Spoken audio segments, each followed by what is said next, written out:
प्यारे बच्चों, class 12th economics विषय का आपका बोर्ड एग्जाम होने वाला है। जेसीईआरटी और जैक द्वारा मॉडल क्वेश्चन पेपर जारी किया गया था, साथ ही क्वेश्चन बैंक भी जारी किया गया था। तो उसमें दिए गए प्रश्नों को आपको बता रहा हूं जो परीक्षा उपयोगी है। ये आर्ट्स, साइंस, कॉमर्स सभी बच्चों के लिए महत्वपूर्ण है। तो सुबह के वीडियो में हम लोगों ने चैप्टर 1, 2, 3 को कंप्लीट कर लिया है। यदि उस वीडियो को आप लोगों ने नहीं देखा है तो इस वीडियो के लास्ट में या ऊपर आई बटन पर प्लेलिस्ट दिया है, वहां से भी जाकर आप देख सकते हैं।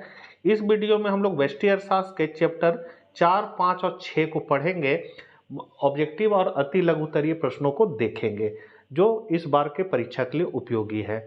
और नेक्स्ट वीडियो में हम लोग समष्टि अर्थशास्त्र के प्रश्नों को भी देख लेंगे। चैनल पर पहली बार है तो सब्सक्राइब करके बेल आइकन जरूर दबा ले, साथ ही अर्थशास्त्र के बच्चों को यह वीडियो शेयर कर दे। तो चलिए हम लोग आज कुछ नया सीखते हैं। चैप्टर 4 है आपका पूर्ण प्रतिस्पर्धा की स्थिति में फर्म का सिद्धांत। तो इसका पहला क्वेश्चन है, किस बाजार में एआर वक्र एक्स अक्ष के समानांतर होता है? तो ये हो जाएगा आपका पूर्ण प्रतियोगिता। किस बाजार में एआर बराबर एमआर होता है? तो वो भी पूर्ण प्रतियोगिता। फर्म का लाभ निम्नलिखित में किस शर्त को पूरा करने पर अधिकतम होगा? तो ए और बी दोनों हो जाएगा।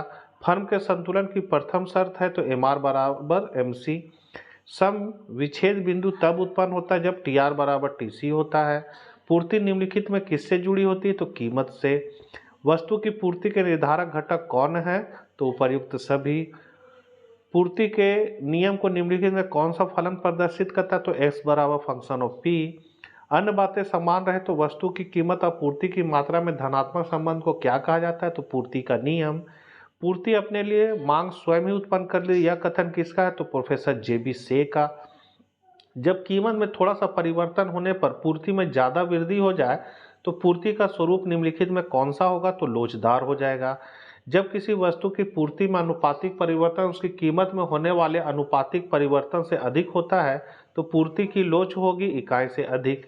यदि किसी वस्तु की कीमत में 40% की वृद्धि हो परंतु पूर्ति केवल 15% की वृद्धि हो तो ऐसी वस्तु की पूर्ति हो जाएगी बेलोचदार।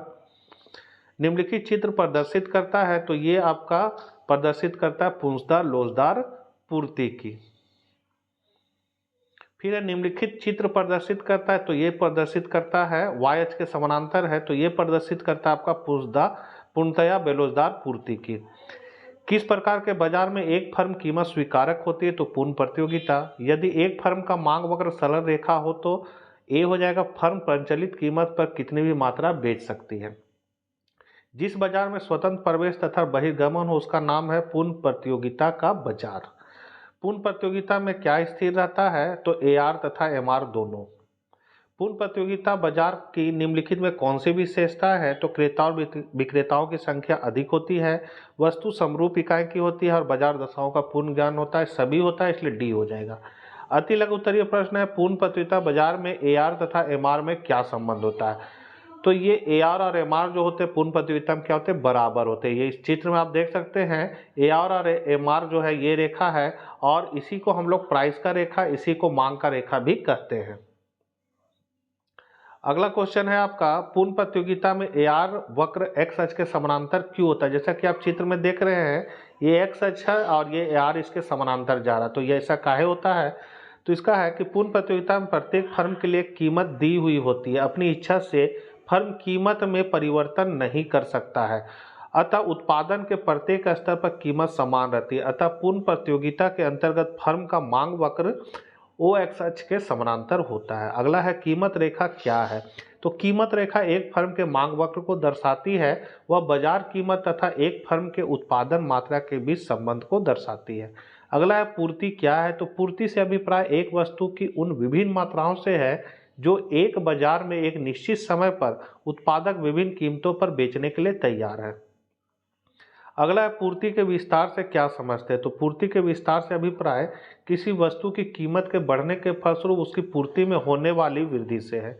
पूर्ति में वृद्धि क्या है? तो पूर्ति वृद्धि से अभिप्राय पूर्ति वक्र के दाएं ओर खिसकाव से है। यह वह स्थिति है जिसमें उत्पादक वर्तमान कीमत पर वस्तु की अधिक मात्रा बेचने के लिए तैयार होता है। पूर्ति के संकुचन से क्या अभिप्राय है? तो पूर्ति के संकुचन से अभिप्राय किसी वस्तु की कीमत कम होने के फलस्वरूप उसकी पूर्ति में होने वाली कमी से है। फिर है पूर्ति में कमी को परिभाषित करें तो पूर्ति में कमी से अभिप्राय पूर्ति वक्र के बाईं ओर खिसकाव से है। यह वह स्थिति है जिसमें उत्पादक वर्तमान कीमत पर वस्तु की कम मात्रा बेचने के लिए तैयार है।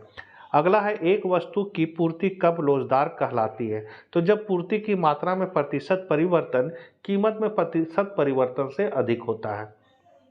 उत्पादक के संतुलन से क्या तात्पर्य है, तो उत्पादक के संतुलन की अवस्था उस समय होती है जबकि उसके लाभ अधिकतम होते हैं। अधिकतम लाभ के लिए फर्म के लिए कुल आगम तथा कुल लागत का अंतर जो है वो अधिकतम हो।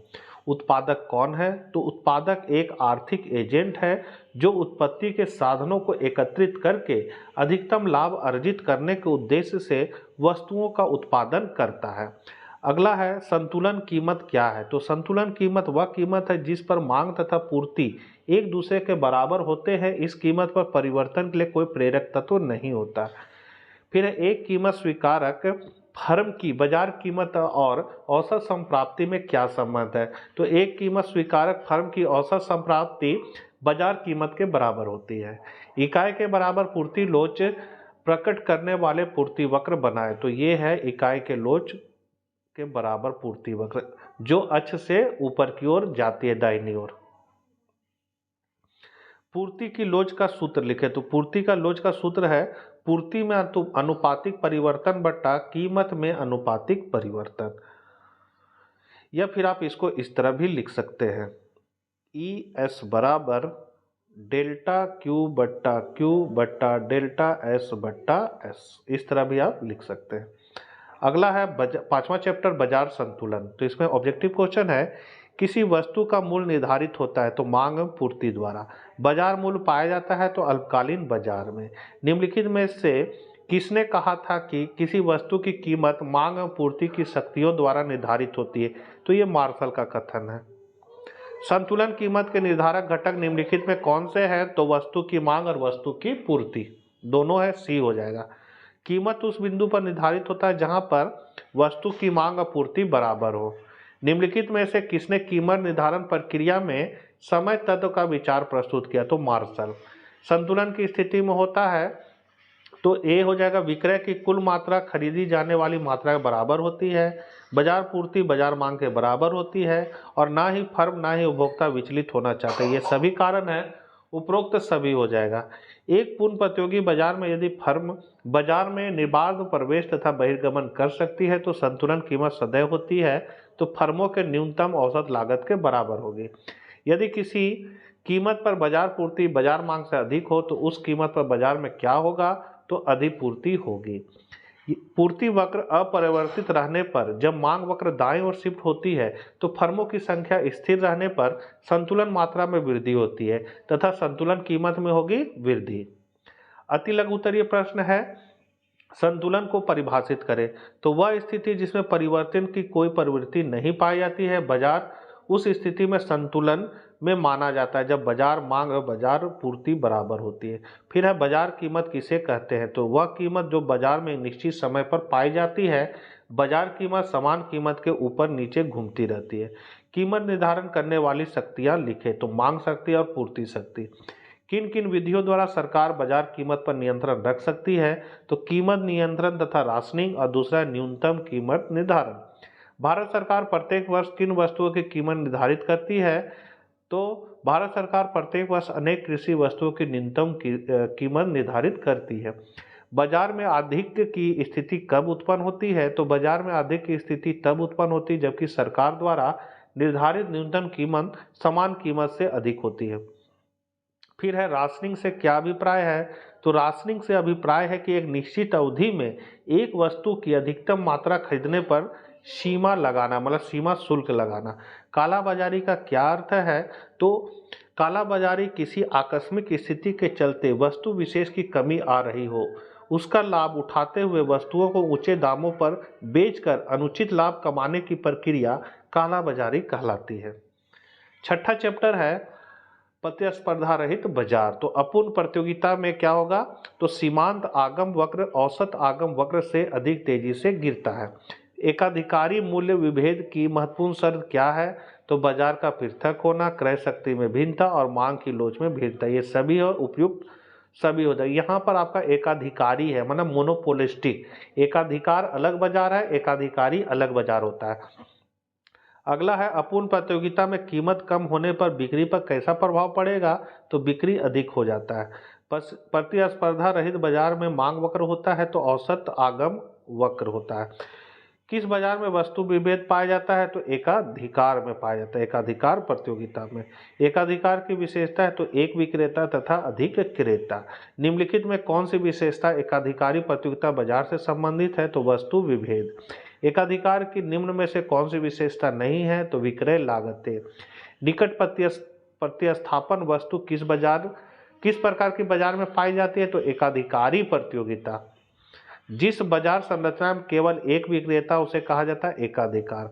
दीर्घकाल तक एकाधिकारी का लाभ रहता है धनात्मक। वस्तु बाजार में एकाधिकारी प्रतिस्पर्धा निम्न में से किस कारण से उत्पन्न होती है, तो सजातीय असजातीय वस्तु। एकाधिकार फर्म के लिए बाजार मांग वक्र क्या कहलाता है, तो औसत आगम वक्र। किस प्रकार की बाजार संरचना में कीमत कठोरता की विशेषता पाई जाती है, तो अल्पाधिकार। किस बाजार संरचना में एक फर्म के लिए औसत आगम वक्र की ढाल ऋणात्मक होती है, एकाधिकार। अति लघु उत्तरीय प्रश्न है, प्रतिस्पर्धा रहित बाजार के नाम लिखिए, तो एकाधिकार हो जाएगा। उस बाजार का नाम बताए जहां नए फर्म के प्रवेश पर प्रतिबंध रहता है, तो एकाधिकार। किस बाजार संरचना में कीमत एवं उत्पादन पर फर्म का पूर्ण नियंत्रण होता है, तो यह हो जाएगा एकाधिकार। वस्तु बाजार में एकाधिकारी प्रतिस्पर्धा किस कारण उत्पन्न होती है, तो निकट प्रतिस्थापन वस्तु के कारण उत्पन्न होती है। क्या एकाधिकारी फर्म दीर्घकाल में भी उच्च और धनात्मक लाभ प्राप्त करती है, इसका आंसर हो जाएगा हाँ। फिर है उस बाजार को क्या कहते हैं जिसमें एकाधिकार और प्रतियोगिता दोनों का अस्तित्व होता है, तो एकाधिकारी प्रतियोगिता। किस प्रकार के बाजार में फर्म ही उद्योग होता है, तो वो है एकाधिकार। एकाधिकारी फर्म का अल्पकालीन लाभ दीर्घकाल में समाप्त क्यों नहीं होता है, क्योंकि दूसरे फर्म के उद्योग में प्रवेश पर प्रतिबंध होता है। फिर अल्पाधिकार बाजार किसे कहते हैं, तो ऐसा बाजार जिसमें वस्तु के कुछ विक्रेता होते अल्पाधिकार बाजार कहलाते हैं। द्वि अधिकार बाजार की परिभाषा दे, तो ऐसा बाजार जिसमें वस्तु के केवल दो विक्रेता होते हैं तो द्वि अधिकार कहलाता है। विक्रय लागत क्या है, तो ऐसी लागतें जो वस्तु की बिक्री को उत्साहित करने के लिए खर्च किए जाए, जैसे विज्ञापन लागत विक्रय लागत कहलाती है। वस्तु विभेद का क्या अर्थ है, तो एक वस्तु जिसकी बाजार में कई किस्में होती है तथा वह एक दूसरे के निकट प्रतिस्थापन होती है। कीमत विभेद से आप क्या समझते हैं, तो जब एकाधिकारी अपनी वस्तु की विभिन्न इकाइयों को अलग अलग कीमतों पर बेचता है तो उसे कीमत विभेद कहा जाता है। तो बच्चों ये JCERT द्वारा ऑफिशियल क्वेश्चन बैंक निकाला गया था, उसी से सारे प्रश्नों को आपको बता दिया हूँ। व्यष्टि अर्थशास्त्र कंप्लीट हो चुका है। नेक्स्ट वीडियो में हम लोग समष्टि अर्थशास्त्र के भी चैप्टर बाय चैप्टर ऑब्जेक्टिव और अति लघु उत्तरीय प्रश्नों को देखेंगे। चैनल पर बने रहिए, मित्रों को जरूर वीडियो शेयर करें। मिलते हैं हम लोग नेक्स्ट वीडियो के साथ। जय हिंद, जय भारत।